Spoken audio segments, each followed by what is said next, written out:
Dear students, good morning to all. Level 4 videos non-made verb அதோட usage ஒவ்வொன்றா பார்த்துட்டே வரும். அந்த ஆர்டரில் இன்னைக்கு அடுத்த வீடியோ. பிஃபோர் கமென்சிங் நம்ம ஸ்டூடெண்ட்ஸ்லாம் பேஜ் நம்பர் 60-61 பார்த்துட்டாங்க. இந்த வீடியோ பார்க்குற எல்லாருமே நம்ம ஸ்டூடெண்ட்ஸ் தான். I have told you already. நம்ம ஸ்டூடெண்ட்ஸ் சொல்கிறதுக்காக நம்மள்ட்ட ஃபீஸ் கட்டி படிக்கிற ஸ்டூடெண்ட்ஸ், நம்மள்ட்ட ஃபீஸ் கட்டி படிக்கிற ஸ்டூடெண்ட்ஸ்க்கு விஷன் ஒர்க் ஷீட்ஸ் கிராமர் புக்கெல்லாம் அனுப்புகிறோம், கிராமர் நோட் அனுப்புகிறோம். அந்த கிராமர் நோட் எக்ஸசைஸ்க்கெல்லாம் ஆன்சர் எழுதுவாங்க. எழுதிட்டு பிட்வீன் 8 PM and 10 PM படித்து காட்டுவாங்க. அதனால அவரை நம்ம ஸ்டூடெண்ட்ஸ்னு சொல்கிறோம். இந்த வீடியோ பார்க்குறவங்க எல்லாரும் நம்மள்ட்ட கிளாஸ் இருந்து ஃபீஸ் கட்டி கிளாஸ் சேரணும்னு எந்த கட்டாயமும் கிடையாது. நீங்கள் வீடியோ பார்த்தாலே புரியும். நம்மள்ட்ட கிளாஸ் சேரணும்னு நினைக்கிற வீடியோ பார்க்குறவங்க, நம்மள்ட்ட கிளாஸ் சேரணும்னு நினைக்கிறவங்க ஃபோன் நம்பர்ஸ் கொடுத்துருக்கேன், என்னோட ஃபோன் நம்பர்ஸ் கொடுத்துருக்கேன், ஃபோன் பண்ணி கேட்டுக்கோங்க. சரி, இப்போ சென்டென்ஸ் பார்க்கலாம். இந்த சாப்டரில் ஒரு நான் வந்து எந்த மாதிரியான அர்த்தத்தை கொடுக்கறது அப்படின்ட்டு பார்த்தவாறு, பார்த்தபடி, டேட் டேட் டேட் படியும் போட்டுருக்கோம் பாருங்க. நம்ம பேசும்போது பார்த்தவாறு, பார்த்தபடி, தலைவாரிய படி, தலைவாரியவாறு. வெறும் பார்த்தவாறு, பார்த்தபடி, தலைவாரியவாறு, தலைவாரியபடி அப்படின்னு மட்டும் சொன்னா இது ப்ரெசன்டென்ஸ் அர்த்தமா பாஸ்ட் அர்த்தமா தெரியாது. we cannot assure. அப்போ எப்படி ஒரு சென்டென்ஸ் எழுதும்போது வாட்சிங் போடுறதா, ஹேவிங் வாட்ச்டு போடுறதா, கோம்பிங் போடுறதா, ஹேவிங் கோம்டு போடுறதா நம்மளுக்கே நல்லா தெரியும். எத்தனை பேரே சொல்லி பார்த்துட்டு இருக்கோம். முன்னாடி டு ஹேவோ அல்லது ஹேவிங்கோ போட்டோம்னா அந்த ஒர்க்கு பாசன்ஸோட அர்த்தத்தை கொடுக்க ஆரம்பிச்சிடும் அப்படின்ட்டு. நான் ட்ரெயின் ஒர்க்கு டென்ஸை சொல்லாது, அது பாசன்ஸோட கலரை கொடுக்கணும் அப்படின்னு வர முன்னாடி ஹேவிங்கோ அல்லது டு ஹேவோ போட்டு அந்த ஒர்க்கோட V3 போடணும். ப்ரெசன்டென்ஸோட அர்த்தத்தை கொடுக்குற மாதிரி இருக்கணும்னா ஒர்க்கை போட்டு பக்கத்தில் ப்ரெசன்டென்ஸ் போட்டு ஐஎன்ஜி போடணும் அப்படின்னு சொல்லிட்டு இருக்கோம் ஒவ்வொரு வீடியோலையும். இப்போ பார்க்கலாம். தொலைக்காட்சி தொடரை பார்த்தபடி ஈஸ்வரி சமைத்து கொண்டிருக்கிறாள். ஸ்டூடெண்ட்ஸ்லாம் பேஜ் நம்பர் 60-61 பார்த்தது. தொலைக்காட்சி தொடரை பார்த்தபடி ஈஸ்வரி சமைத்துக் கொண்டிருக்கிறாள். வாட்சிங் டிவி சீரியல்ஸ், தொலைக்காட்சி தொடர்களை, இதோ ஒரு தொடர்களை போட சொன்னீங்க, ஆனால் எங்கள் வீட்டில் எஸ் போட்டிங்க, பூரல் ஆகிட்டீங்க அப்படின்னா சரி, எழுதும்போது தப்பாக எடுத்துக்க வச்சுக்காதீங்க ஸ்டூடெண்ட்ஸ் யாரும். வாட்சிங் டிவி சீரியல்ஸ், தொலைக்காட்சி தொடர்களை பார்த்தவாறு, பார்த்தபடி, ஈஸ்வரி இஸ் குக்கிங், ஈஸ்வரி சமைத்துக் கொண்டிருக்கிறாள். இந்த சாப்டர்ல இந்த நான் வாட்சிங், இந்த having watched, combing, having combed, இது ரெண்டும் அட்வர்போட வேலையை செய்யறது.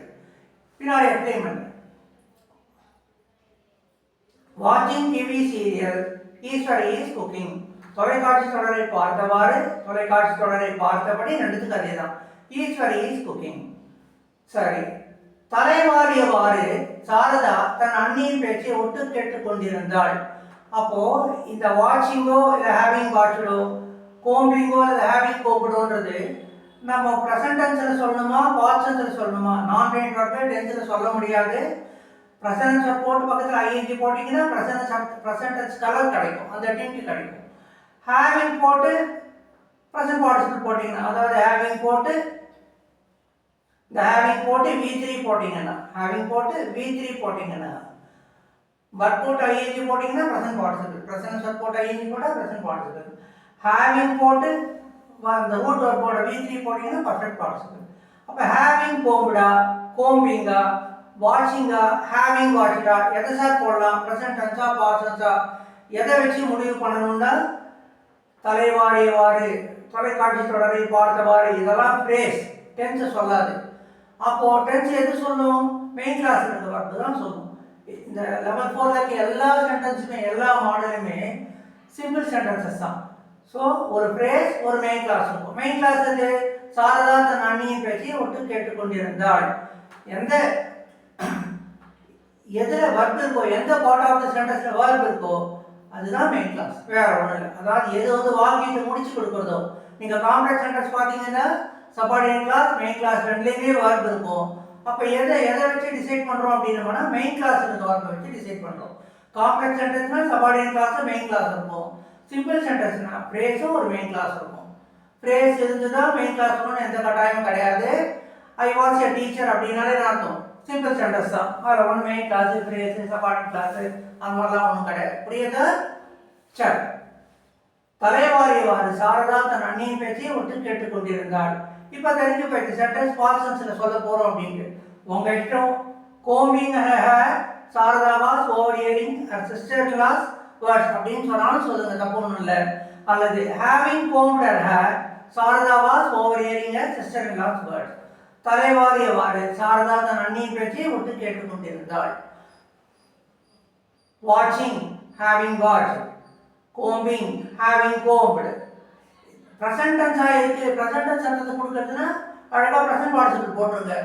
பாஸ்ட் அர்த்தத்தை கொடுக்கணும் அப்படின்னா ப்ரெசன்ட் பார்ட்டிசிபிள் போட்டாலும் பாஸ்ட் அர்த்தத்தை கொடுக்கும். ஏன்னா மெயின் கிளாஸ் இருக்க வரது தான் கணக்கு. வேண்டாம் சார் அது ரிஸ்கெல்லாம் எடுக்க வேண்டாம், கண்டிப்பாக பாஸ்டாக இருக்கணும் உங்களுக்கு தோணிச்சுன்னா it is up to you to decide whether to use this present participle or perfect participle. நம்ம இஷ்டம் தான். Having combed her hair Sarada was overhearing her sister in law's words. வாட்சிங் ஹேவிங் கோம்ப்டு ரெண்டுமே இந்த சாப்டரில் நான் ட்ரெயின் பண்ணுறது அட்வர்போட வேலையை செய்யறது. தனி வீடியோ ஒன்று போட போகிறோம் இல்லையா, போர்டில் இடம் இல்லை. அதுவே வீடியோ எந்த அளவுக்கு எஃபெக்டிவாக இருக்கும்னு தெரியல எனக்கு. எழுத்துலாம் ரொம்ப சின்னதாக எழுதிட்டா ஸ்டூடெண்ட்ஸால் படிக்க முடியல அப்படிங்கிறீங்க போர்டில் எழுதுனது. லெவல் 2ல் ஸ்பாட் ஏரர்ஸில் ஃப்ரேசஸ் ஒரு டாபிக் நடத்தியிருந்தேன். அப்புறம் லெவல் 2ல் ஸ்பாட் ஏரர்ஸ் இப்போ very important points on sentence pattern ஒரு சாப்டர் நடத்தியிருந்தேன். கிட்டத்தட்ட 26 27 எழுத வேண்டியிருந்தது. அதனால் ரொம்ப சின்ன லெட்டராக எழுதியிருந்தேன். சார் எழுத்தே கண்ணுக்கு தெரியல சார் அப்படின்னு சில ஸ்டூடெண்ட்ஸ் பேசுறீங்க. நான் என்ன பண்ணுறேன் சொல்லுங்கள், இருக்க போர்டு சைஸ் உள்ளதான், புரியுதா? அதனால பார்த்து போகணும். ஆனால் எழுதுறேன். இப்போ நான் போர்டு என்னென்ன ஃபார்ம், அட்ஜெக்டிவ் வேலை செய்யுதா, அட்வர்போட வேலை செய்யுதா, நவுனோட வேலை செய்யுதா, நவுனோட வேலையை செஞ்சால் அது சப்ஜெக்ட் வேலையை செய்யுதா, ஆப்ஜெக்ட் வேலை செய்யுதா, எல்லாமே டீட்டெயிலாக எழுதி போடுறேன். Don't worry. லெட்டர்ஸ் எல்லாம் சின்னதாக இருக்கும், அட்ஜஸ்ட் பண்ணிட்டு புரிஞ்சுக்கணும். புரியுதா? சரி, எல்லாம் சொல்லியாச்சா? ரைட். நம்ம ஸ்டூடெண்ட்ஸ்லாம் பேஜ் நம்பர் 60 61 பார்த்துக்கங்க. சென்டென்ஸ் எல்லாம் எழுதிட்டு உங்களுக்கு கொடுத்துருக்க ஒர்க் ஷீட்டில் அந்த ஒர்க் புக்கில் green colour work book level 4 அதில் இருக்க ஆன்சர்ஸ்லாம் கிராமர் ஆன்சர்ஸ்லாம் எழுதிட்டு பிட்வீன் 8 PM and 10 PM படிச்சு காட்டுங்க.